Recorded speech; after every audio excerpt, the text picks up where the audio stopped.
Hello students, स्वागत है आप सभी लोगों का एक बार फिर science classes quest for education के YouTube channel science classes for you पर।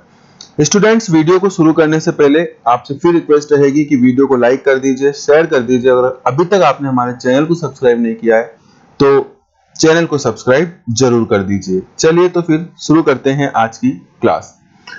स्टूडेंट्स, जैसा कि आप जानते हैं कि अब तक हम परागण के बारे में पढ़ रहे थे और नर युग्मक का निर्माण पढ़ा, मादा युग्मक का निर्माण पढ़ा और नर युग्मक मादा युग्मक तक कैसे पहुंचता है पुष्पी पादपों में, उस प्रोसीजर को पढ़ा। यानी हमने परागण को पढ़ा। परागण में हम परागण के टाइप्स, परागण के अनुकूलन, स्वपरागण के अनुकूलन, पर परागण के अनुकूलन, परागण के विशिष्ट उदाहरण, ये सारी चीजें, परागण के लिए किस किस प्रकार के अनुकूलन होते हैं, वो सारी चीजें हम पढ़ चुके हैं। ठीक है स्टूडेंट्स, अब आज की क्लास में हमारा क्या रहेगा कि जैसा आप जानते हो कि हम हर एक टॉपिक पढ़ने के बाद उसके से संबंधित जो hidden trick and confusing questions होते हैं उनको हम अलग से पढ़ना शुरू करते हैं। तो आज भी हमारा रहेगा, आज का हमारा topic hidden trick and confusing questions. यानी हम इसमें ऐसे क्वेश्चंस पर चर्चा करेंगे जिन पर जनरली हमारा ध्यान नहीं जाता है और परीक्षा में हमसे छूट जाता है। Hidden trick and confusing questions की ये तीसरी श्रृंखला रहेगी, तीसरी सीरीज रहेगी इस चैप्टर में हमारी। चैप्टर 2 में अब तक हम 2 पार्ट पहले पढ़ चुके हैं hidden trick and confusing questions के। ये तीसरा पार्ट रहेगा और इसके अंदर हमारा सबसे पहला सवाल रहेगा। छोटे छोटे प्रश्न, छोटी सी आज की क्लास है लेकिन इसको लेना जरूरी है क्योंकि ये छोटे छोटे प्रश्न भी अगर परीक्षा में आते हैं तो बहुत महत्वपूर्ण हो जाते हैं। ऐसे पादपों के नाम बताइए जिनमें उन्मिल्य व अनुन्मिल्य दोनों प्रकार के पुष्प पाए जाते हैं। अब देखिए, ये पढ़ा हुआ टॉपिक है आपका, है ना, ये पढ़ा हुआ टॉपिक है आपका। आप जब स्वपरागण के अनुकूलन पढ़ रहे थे तब आपने पढ़ा था कि एक अनुकूलन ये भी होता है अनुन्मिल्य, यानी ऐसे पुष्प होते हैं जो कभी नहीं खिलते हैं। ऐसे पुष्प जो कभी नहीं खिलते हैं अनुन्मिल्य कहलाते हैं। लेकिन यहां वो नहीं पूछा है। अनुन्मिल्य का उदाहरण भी आपको याद है, वायोला, कनकोआ, मूंगफली, ये सारे हमने उदाहरण इसमें लिखे थे। बिल्कुल वो ऐसे पुष्प हैं जो अनुन्मिल्य हैं, कभी नहीं खिलेंगे। लेकिन प्रश्न यहां क्या पूछ लिया आपसे, आपसे पूछ लिया कि कोई ऐसा पादप भी हो सकता है स्टूडेंट्स, कोई ऐसा पादप भी हो सकता है जिस पर अनुन्मिल्य यानी कभी ना खिलने वाले पुष्प भी हो और उसी पादप पर उन्मिल्य यानी कि खिलने वाले पुष्प भी हो। क्या कोई ऐसा पादप भी हो सकता है? और अगर हो सकता है तो उसके नाम बताइए, उसके उदाहरण बताइए। तो भाई ऐसे कौन कौन से पादप है, देखिए इसके डायरेक्ट उदाहरण लिखते हैं हम। ऐसे कौन कौन से पादप है जिन पर अनुन्मिल्य और उन्मिल्य दोनों प्रकार के पुष्प पाए जाते हैं? तो यह है उदाहरण।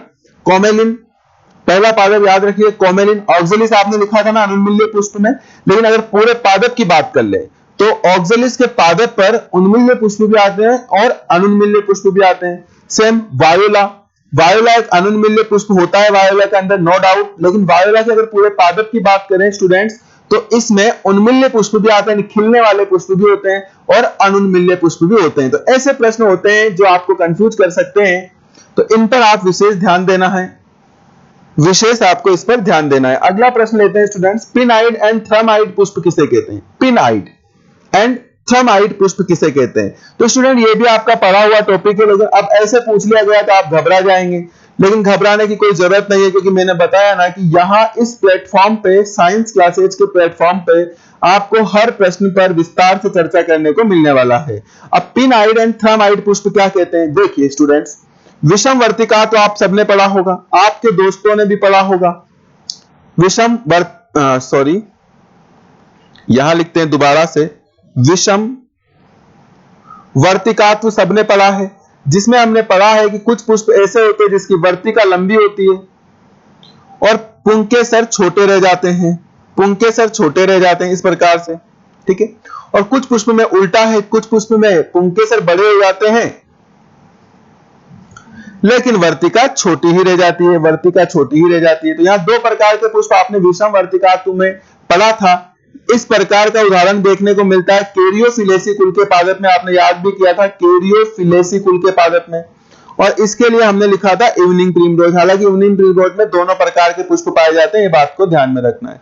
तो स्टूडेंट्स, ये जो पहला टाइप है जहां पर वर्तिका लंबी होती है, पुंके सर छोटे होते हैं, तो इस प्रकार के पुष्प को कहा जाता है पिनआइड पुष्प। कौन सा पुष्प होता है? ये पिनआइड पुष्प होता है, जहां पर वर्तिका लंबी होती है और ये पुंकेसर क्या होते हैं स्टूडेंट्स? छोटे होते हैं। ऐसे पुष्पों को पिनआइड पुष्प कहा जाता है। कैरियोफिलेसी में ये पुष्प पाया जाता है। और थ्रमाइड क्या होता है? थ्रमाइड में स्टूडेंट्स पुंकेसर लंबे होते हैं और वर्तिका छोटी होती है, ऐसे पुष्पों को थ्रम-आइड पुष्प कहा जाता है। ध्यान रख लीजिएगा। थ्रम-आइड का उदाहरण इवनिंग प्रिमरोज है। हालांकि मैं पहले भी कह चुका हूं कि इवनिंग प्रिमरोज में दो प्रकार के पुष्प आते हैं, एक पिन-आइड टाइप का भी आता है और एक थ्रम-आइड टाइप का भी आता है। तो दोनों में इवनिंग प्रिमरोज को लिखा जा सकता है। तो आशा करता हूं कि ये हिडन क्वेश्चन भी आपका कंप्लीट हो गया होगा। बिल्कुल स्टूडेंट्स, आपको ये सारी चीजें केवल यहीं पढ़ने को मिलेगी, क्योंकि यहां पर आपको एक एक चीज बहुत बारीकी से पढ़ाई जा रही है। पिन-आइड व थ्रम-आइड पुष्प किसे कहते हैं, तो इस बात को भी आप जान लीजिए। पिन-आइड पुष्प ऐसे पुष्प जिनमें वर्तिका लंबी व पुंकेसर छोटे होते हैं, पिन-आइड पुष्प कहलाते हैं। थ्रम-आइड पुष्प ऐसे पुष्प जिनमें वर्तिका छोटी व पुंकेसर लंबे होते हैं, थ्रम-आइड पुष्प कहलाते हैं। और दोनों का एक आइडियल एग्जांपल हो जाता है, उदाहरण के लिए प्रिमरोज में पिन-आइड व थ्रम-आइड दोनों प्रकार के पुष्प पाए जाते हैं। तो यहां पर आप दोनों प्रकार के पुष्प देख सकते हैं। आशा करता हूं HTC यानी कि hidden tricky and confusing questions के अंतर्गत ये जो दो क्वेश्चन आपने पढ़े हैं, दोनों ही प्रश्न आपको समझ में आए होंगे और इंटरेस्टिंग भी लगे होंगे। बताइए, पहली शुरुआत अच्छी हुई कि नहीं हुई? आज के जो प्रश्न हैं उनकी शुरुआत अच्छी हुई कि नहीं हुई? स्टूडेंट, आप विशेष होते जा रहे हैं, आप विशेष होते जा रहे हैं, आप स्पेशल होते जा रहे हैं। जैसे जैसे हमारी क्लासेस आगे बढ़ती जा रही है, आप विशेष होते जा रहे हैं, आप स्पेशल होते जा रहे हैं, क्योंकि बायोलॉजी का विशिष्ट ज्ञान आपको प्राप्त होता जा रहा है। क्योंकि हमारी कोशिश होती है कि जितना हमको आता है उतना आपको पूरा सिखाया जाए। हम कोई बहुत बड़े विद्वान नहीं है, बस इतना ही हमको आता है, इससे ज्यादा जानकारी हमारे पास नहीं है। जिस दिन वो आ गए, वो भी आपसे नहीं छुपाई जाएगी, सारी बातें आपको पढ़ाई जाएगी आपके लेवल की, है ना। कोई PhD VhD नहीं करवाएंगे भाई, है ना। इतना ज्यादा भी नहीं पढ़ाया जाएगा कि जो आपके लेवल का ही ना। आपके सिलेबस के अकॉर्डिंग जो चीजें भी आएगी वो सारी चीजें आपको यहां पर पढ़ने को मिलेगी। कोई भी चीजों को हम स्किप नहीं करते हैं, किसी भी चीज को हम स्किप नहीं करते हैं। हमारी आदत है पूरा पढ़ाने की, जो सिलेबस में लाइन छप गई उसको पूरा पढ़ाने की। स्किप नहीं करते हैं, शॉर्ट नोट्स पर हम ध्यान नहीं देते हैं। हमारे नोट्स बुक के अकॉर्डिंग होते हैं और सारी चीजें 100 आउट ऑफ 100 की तैयारी आपको यहाँ मिलती है। स्टूडेंट्स, आपकी मर्जी है, आप जितना नंबर लाना चाहे ला सकते हैं, लेकिन हमारी प्रिपरेशन जो है वो 100 आउट ऑफ 100 की होती है। आपको ये बातें समझ में आ गई क्या? दोनों प्रश्न कैसे लगे बताओ? मजेदार है? बढ़े आगे। ओके, प्रश्न नंबर 3 है ना। ये HTC 3 करते जाना है, इसको HTC 2 नहीं, HTC 3 दो पहले कर चुके हैं हम।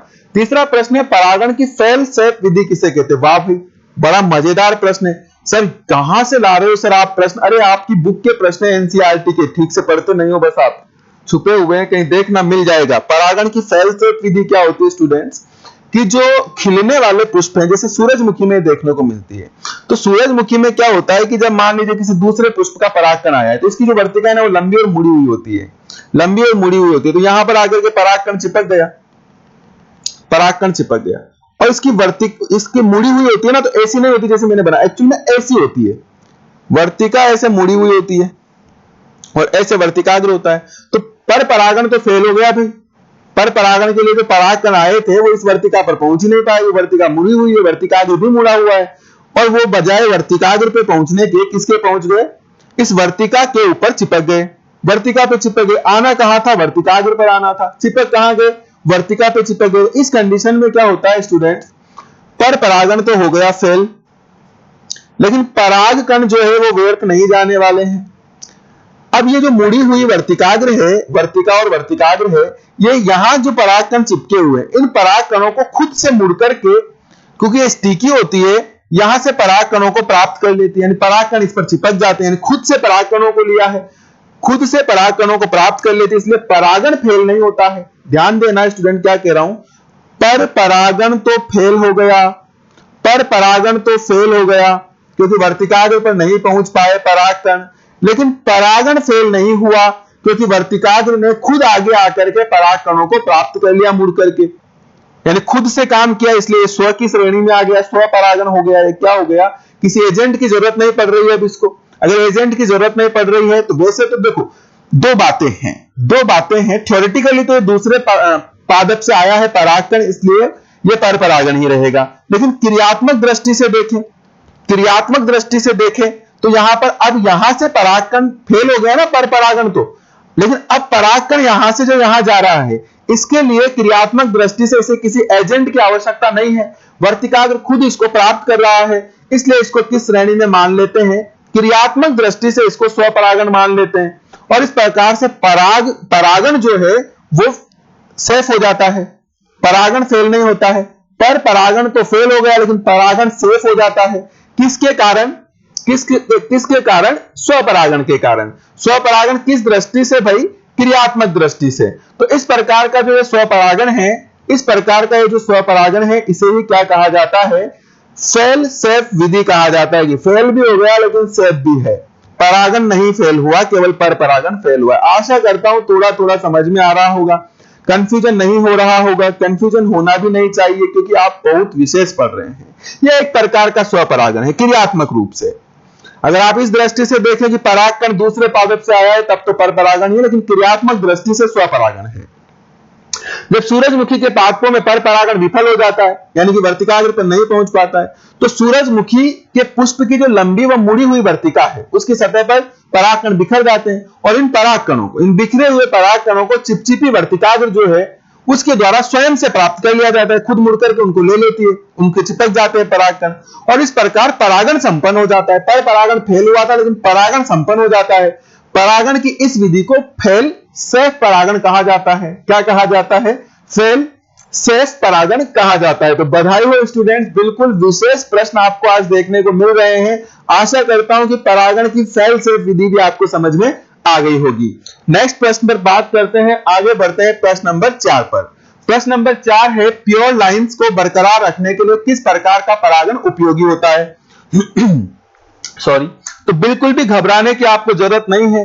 प्योर लाइन अंग्रेजी का एक शब्द आ गया और इससे आप कंफ्यूज हो सकते हैं कि प्योर लाइंस को बरकरार रखने के लिए किस प्रकार का परागण उपयोगी होता है। तो स्टूडेंट यहां पर प्योर लाइंस का मतलब आप शुद्ध लक्षणों से समझिए, शुद्ध लक्षणों से। तो बताइए जरा, अगर मैं प्योर लाइंस की जगह शुद्ध लक्षण लिख दूं तो आपका आंसर क्या होगा, कमेंट करके फटाफट बता दीजिए, फिर आंसर क्या होगा आपका।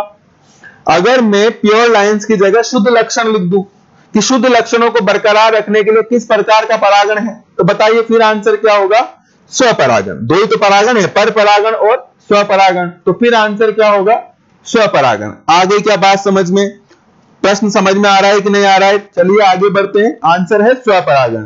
तो भाई प्योर लाइंस लिखे या शुद्ध लक्षण लिखे एक ही बात है। अंग्रेजी भाषा का कभी कभी टर्मिनोलॉजी का यूज कर लेता है, तो प्योर लाइंस से भी प्रश्न पूछ लिया जाता है। प्रश्न नंबर 5 पर बात करते हैं स्टूडेंट्स। प्रश्न नंबर 5 पर एचटीसी 3rd के अंतर्गत प्रश्न नंबर 5, वायु परागित पुष्पों के वर्तिकाग्र में किस प्रकार का अनुकूलन पाया जाता है। वर्तिकाग्र में बताना है, केवल पूरे पुष्प में नहीं बताना है, पूरे पुष्प में किस प्रकार का अनुकूलन पाया जाता है। यह तो आप पीछे पढ़ करके आए हो, लेकिन यहां सिर्फ उसने वर्तिकाग्र में पूछा है कि वर्तिकाग्र में किस प्रकार का अनुकूलन पाया जाता है, और वो भी उदाहरण सहित। तो कुछ उदाहरण आपके सामने है। जो घास कुल के पादप है ना, उनकी वर्तिकाग्र पक्षमा भी होती है, यानी कि वर्तिकाग्र पर छोटे छोटे रोम पाए जाते हैं, वर्तिकाग्र पर छोटे छोटे रोम पाए जाते हैं, समझ गए आप, छोटे छोटे रोम पाए जाते हैं। नेक्स्ट है, टाइफा में वर्तिकाग्र ब्रश जैसी होती है। और एक और याद रख लेना कि ऑक यानी आंकड़ा व हेजल में वर्तिकाग्र पुष्प के बाहर निकली हुई होती है, ताकि कोई परागकण आए तो वहां उससे चिपक जाए। आगे बात समझ में, तो यह भी आप ध्यान में रख लीजिएगा। प्रश्न नंबर 5 आपका यहां पर कंप्लीट होता है। थोड़ा आगे बढ़ते हैं, छोटे छोटे प्रश्न फटाफट इसको फिनिश कर देते हैं। आज की क्लास को ज्यादा लंबी क्लास नहीं होने वाली, हालांकि आपको लिखने में बराबर समय लगने वाला है।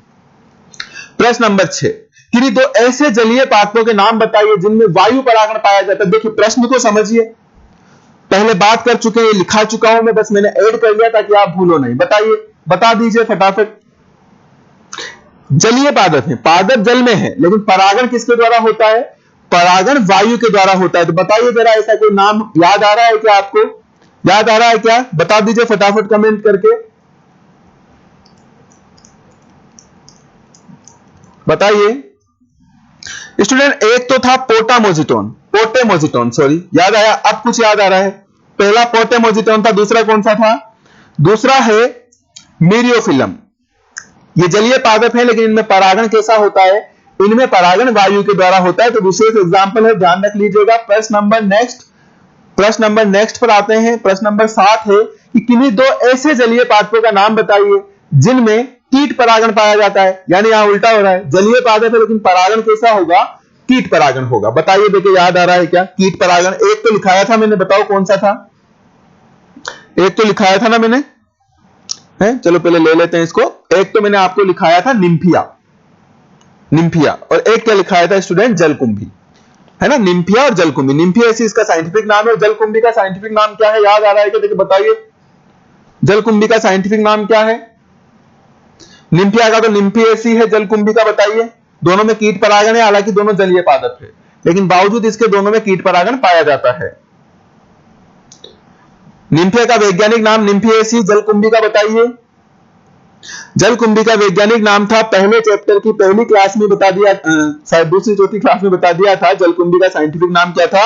Eichhornia crassipes, Eichhornia crassipes. एक बात तो ये हो गई है, तो लिखा चुका हूं।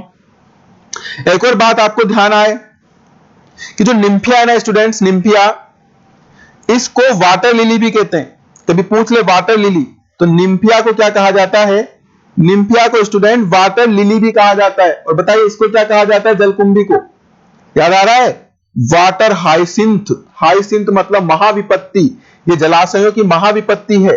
ये भी मैंने आपको बताया था, इसको भी ध्यान रख लीजिएगा, लिख लेना नोट लगा करके कि भाई निम्फिया को वाटर लिली कहते हैं, और जलकुंभी का तो मैं लिखा चुका हूं आपको, जलकुंभी को वाटर हाइसिंथ भी कहते हैं। तो बिल्कुल नई नॉलेज अगर आपको ना मिले मेरी क्लास के अंदर, तो मैं समझूंगा कि 1 घंटे की क्लास जो हम लगाते हैं, हालांकि आज तो छोटी क्लास है, वो बेकार का है ना, कुछ ना कुछ नया सीखने को मिलना चाहिए। वाटर लिली किसे कहते हैं बताइए? वाटर लिली का वास्तविक नाम क्या है बताइए? है ना, निम्फिया है। क्या है? निम्फिया है। वाटर हाइसिंथ में पहले याद करा चुका हूं, चलो वाटर लिली भी याद हो गया। आगे बढ़ जाते हैं। प्रश्न नंबर 8 है, वेलिसनेरिया के परागकण अपनी सुरक्षा कैसे करते थे? कल पढ़ा था वेलिसनेरिया विस्तार से, वेलिसनेरिया कल विस्तार से पढ़ा था। बताइए वेलिसनेरिया के परागकण अपनी सुरक्षा कैसे करते हैं? तो भाई मैंने बताया था ना, बंद रहते हैं। तो बंद किससे रहते हैं उसको ध्यान रखिएगा। चलो आंसर आ ही गया, तो पढ़ लेते हैं सीधा सीधा कि इन परागकणों के चारों ओर श्लेष्मा का आवरण, मैंने कल बताया था आपको, चित्र में हरे रंग का कवर भी कर दिया था कि वे बंद रहते हैं। तो इन परागकणों के चारों ओर श्लेष्मा का आवरण होता है, और वो श्लेष्मा के कारण परागकण जो है ना, वो पानी में होते हुए भी गीले नहीं हो पाते हैं। गीले नहीं हो पाते हैं तो सड़ भी नहीं पाते हैं, लंबे समय तक सुरक्षित रहते हैं। तो वेलिसनेरिया के परागकण अपनी सुरक्षा कैसे करते हैं? इसका जवाब होगा कि वेलिसनेरिया के परागकणों के चारों ओर श्लेष्मा का आवरण पाया जाता है, जो इन्हें गीला होने से बचाता है। और इस प्रकार से वेलिसनेरिया के परागकणों की जल से क्या हो जाती है स्टूडेंट्स? जल से सुरक्षा हो जाती है, जल से सुरक्षा हो जाती है। काफी फास्टली मैं इस क्लास को ले रहा हूं, क्योंकि ये क्वेश्चंस हैं, और मैं समझता हूं कि इतने ज्यादा कंसेप्ट ही नहीं है कि समझाना है आपको, सिर्फ एक बार पढ़ना है, आपको याद हो जाएंगे। बाकी कंसेप्ट पूरा आप पीछे पढ़कर आ रहे हो, तो कोई दिक्कत वाली बात ही नहीं है। बताइए आज की क्लास में मजा आ रहा है कि नहीं आ रहा है? मजा भी आना चाहिए, मजा बहुत जरूरी है ना। ऐसा नहीं बोर हो जाओ आप क्लास से, बोर हो जाओगे तो फिर मजा कहां आएगा? अभी तो 2 ही चैप्टर है, 14 चैप्टर हमें और पढ़ने, 14 चैप्टर हमें और पढ़ने, अभी हमने 2 ही पढ़े हैं, टोटल 16 है ना। हालांकि दूसरे का अंत चल रहा है, जल्दी ही तीसरा शुरू हो जाएगा। आ रहा है ना आनंद? ओके चलिए आगे बढ़ते हैं। प्रश्न नंबर 9। प्रश्न नंबर 9 क्या है स्टूडेंट्स? एसटीसी 3rd के अंतर्गत प्रश्न नंबर 9 देखिए कि जायांग के उस भाग का नाम बताइए जो परागकण की सुयोग्य प्रकृति का निर्धारण करता है। प्रश्न को समझिए और जवाब दीजिए फटाफट। आप दोगे जवाब, मैं आपके मैसेज पढ़ लेता हूं तो आप क्या कहना चाह रहे हैं। क्लास की तैयारी है बिल्कुल? हाँ बिल्कुल स्टूडेंट्स, 8:30 बजे तक आपकी क्लास यानी हावर लगाई जाएगी। 2-5 मिनट की थोड़ी सी देरी हो जाए तो नाराज मत होया करो यार, है ना। कोशिश पूरी रहती है, बट समझ रहे हो ना आपकी बहुत बिजी शेड्यूल रहता है, बावजूद उसके भी आपकी क्लासें रेगुलर है। बड़ी बात यह है कि आपकी क्लासें रेगुलर है, अभी तक कोई हमने छुट्टी नहीं की है। एक आध हुई थी, उसकी भी संडे की क्लास लगा करके क्षतिपूर्ति हमने कर दी है। ठीक है, तो आप लोग क्लास का वेट कर रहे हैं और मैं क्लास बना रहा हूं। ठीक है, तो 2-5 मिनट की थोड़ी सी देरी हो जाए, 8:30 का कहा है मैंने, 2-5 मिनट की थोड़ी देरी हो जाए तो नाराज मत होना, थोड़ा समर्थन किया करो, ताकि हमको थोड़ी सी ना ताकत मिलती रहे, कि आपका विश्वास बना रहेगा हम पे, तो हम बिल्कुल आपके विश्वास को बेकार नहीं जाने देंगे। ठीक है ना, आपको निराश नहीं करेंगे। प्रश्न नंबर 9 का जवाब आया क्या? वर्तिकाग्र। अरे परागकण कहां जा रहा है? परागकण, मैंने कई बार बोला कि परागकण जब वर्तिकाग्र पर पहुंचता है तो परागकण को वर्तिकाग्र के द्वारा पोषण दिया जाता है। लेकिन कब दिया जाता है? जब वो उसी की जाति का होता है। यानी कि उसी की जाति का है परागकण, इस बात का पहचान कौन कर रहा है? वर्तिकाग्र कर रहा है। तो इस प्रश्न का जवाब है कि जायांग के उस भाग का नाम बताइए जो परागकण की सुयोग्य प्रकृति का निर्धारण करता है कि यही वो परागकण है जो अंडकोशिका को फर्टिलाइज करेगा। इस बात का निर्धारण वर्तिकाग्र के द्वारा किया जाता है। वर्तिकाग्र जब निर्धारण कर लेती है कि यही है योग्य परागकण, तो फिर वर्तिकाग्र उसे पोषण दे देती है। सुन रहे हो? पोषण दे देती है, एंड देन फिर परागकण अंकुरित हो जाता है। ये बातें आप पढ़ करके आए हो, तो जवाब छोटा सा रहेगा वर्तिकाग्र। जवाब छोटा सा रहेगा वर्तिकाग्र। प्रश्न नंबर लास्ट, पराग या मकरंद दस्यु किसे कहते हैं? वाह क्या प्रश्न है। चलो थोड़ा सा इसको समय दे देते हैं और उसके साथ क्लास हम समाप्त कर देंगे। मकरंद दस्यु, दस्यु का मतलब क्या होता है? दस्यु का मतलब होता है डकैत, जो लूट करके ले जाए हमारी संपत्ति को, उसको दस्यु कहते हैं, चोर कहते हैं। ठीक है भाई, आगे क्या बात समझ में। मकरंद दस्यु, जो मकरंद का लुटेरा हो उसे मकरंद दस्यु कहा जाएगा। सर मकरंद लूटने की कहां जरूरत आ रही है? पुष्प बड़े प्यार से मकरंद देता है कि भाई आओ कीटों और मकरंद प्राप्त करो, और थोड़ा सा काम मेरा भी कर देना कि मेरे पराग कणों को वर्तिकाग्र तक पहुंचा देना। उसी पुष्प के नहीं, पास में स्थित दूसरे पुष्प के वर्तिकाग्र तक पहुंचा देना। कीट आया, मकरंद प्राप्त किया, मजे से इसने इसके ऊपर परागकण गिरा दिया। अब कीट का काम है कि कीट जाए और दूसरे पुष्प, उसी जाति के दूसरे पुष्प के वर्तिकाग्र पर इन परागकणों को ट्रांसफर कर दे। लेकिन कीट निकला समझदार, यहां से मकरंद प्राप्त किया और घर जाकर के सो गया। तो पादप के साथ क्या हुआ? पादप के साथ धोखा हुआ। क्या धोखा हुआ? अरे भाई उसके परागकण भी समाप्त हो गए। परागकण दे दिए थे ना उसको, कीट को, परागकण कीट के ऊपर गिरा दिए थे, तो परागकण कीट के ऊपर गिर गए तो परागकण का भी नुकसान हो गया। परागकण कीट को दे दिया, पादप सोच रहा है कि परागकण उधर पहुंचा दिया जाएगा, और साथ में ही कीट को पादप ने मकरंद भी दे दिया, है ना, उसको थोड़ा लालच भी दे दिया। और कीट कहां गया? कीट दूसरे पादप पर नहीं गया, कीट घर गया। तो पादप का बेचारे का परागकण भी बेकार हो गया और मकरंद भी बेकार हो गया। यानी कि इस कीट ने एक्चुअल में पादप को धोखा दे दिया, उसके पराग कणों को भी लूट लिया और उसके मकरंद को भी लूट लिया और घर जाकर के वेस्ट किया, यानी कि परागण की क्रिया नहीं की। अरे समझ गए क्या बात को? कि कुछ कीट या पक्षी ऐसे होते हैं, कुछ कीट या पक्षी ऐसे होते हैं जो मकरंद तो प्राप्त कर लेते हैं, परागकण तो प्राप्त कर लेते हैं, लेकिन परागण की क्रिया में भाग नहीं लेते हैं। परागण की क्रिया में भाग नहीं लेते हैं। ऐसे कीट या पक्षियों को माय डियर स्टूडेंट्स क्या कहा जाता है? ऐसे कीट या पक्षियों को कहा जाता है मकरंद दस्यु या पराग दस्यु, क्योंकि परागकण भी तो व्यर्थ हुए। तो परागकणों को लूटने वाला या मकरंद को लूटने वाला ऐसा कीट या पक्षी क्या कहलाता है? पराग या मकरंद दस्यु कहलाता है। कुछ कीट या पक्षी ऐसे होते हैं जो पुष्प से पराग या मकरंद का भक्षण तो कर लेते हैं, यानी उनको प्राप्त तो कर लेते हैं, परंतु परागण नहीं करते हैं। ऐसे भ्रमणकारियों को, घुमंतु जीवों को क्या कहा जाता है?